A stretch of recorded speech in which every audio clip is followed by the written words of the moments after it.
Hey, welcome everybody. We want to just get around some of these conversations now that we've been social distancing for a little bit. But that doesn't mean that we don't need to be growing in relationship with people around us. And so that's why we're doing some of these conversations with people from the church. And so we have the Nangle family with us, starting us off strong with this new kind of, let's just have conversations that we can invite people into. So we're going to jump right in. How are you guys doing through this COVID-19 season? We're almost going into like our fourth week right now. Yeah, so I think practically, it hasn't changed a ton of like our day-to-day schedule, apart from like the kids obviously not having their programming and schooling. But I think what it has done is given us a heightened awareness towards our family and neighbors and those around us who obviously are facing a lot of disruption in their lives and who just are scared and worried.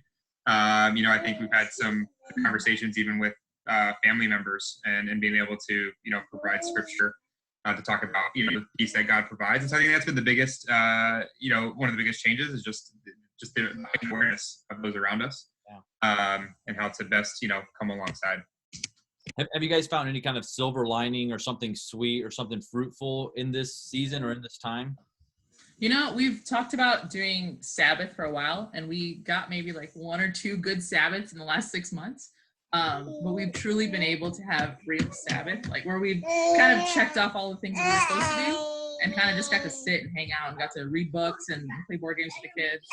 So really, truly, we've been trying a Sabbath and it never really worked out. And now it's kind of like a forced but really beautiful Sabbath that we've been able to enjoy. So how has this affected you all spiritually? I know like sometimes these things can draw us closer to Jesus. So how has this drawn you closer to Jesus? And maybe even in that same answer, is there a scripture that's been kind of going through your mind, maybe a scripture reminding your kids day in, day out? I don't know. Just how are you guys doing spiritually? How have you seen Jesus closer? And then is there a scripture? Yeah, I think for sure what it's done for me in a big way is help almost align myself and us with people who have come before us, right? Generations, going back to the apostles, to many throughout history who have gone through trying seasons and who have kept the faith, and so I felt like there's a unity. I feel like more now with even with scripture, where when it talks about perseverance, where life can be really easy for us normally, I think here on the far northwest side, generally speaking, right? But now we're all realizing what happens when the things that we hold tightly to go away. So I think in that there's a unifying with the people of scripture and just people come in the past, before us, who've endured much, who have persevered. And I think in particular scripture is actually Romans 8:28.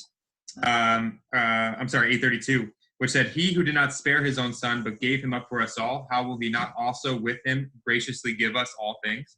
And that's something that we talked about a few weeks ago with the girls during one of our, what Amelia calls one of our fake church services on Sunday mornings. But really this idea that if God gave up his son for us, everything else that follows is easy in a sense, right? Like God gave up the hardest thing. It's his own son, yet all the promises for us, right? That he will be with us, right? That he will comfort us, that he won't keep us the way we are, that he'll continually mature us. All those promises come to full bear for us, right? In any season. But I think that's been heightened for me now today. So true. It's so true. We need those reminders. And I was even as you think about this, and this is being Easter weekend, we are remembering that he didn't spare his own son, and yet how will he also then respond to us in resurrection? That's the great hope that we have in the church. Well, we want to continue to care for you guys. What can we be praying for in this next few days as a church? Because everybody else will be engaged in this conversation. How would you like them to pray for you and your family now?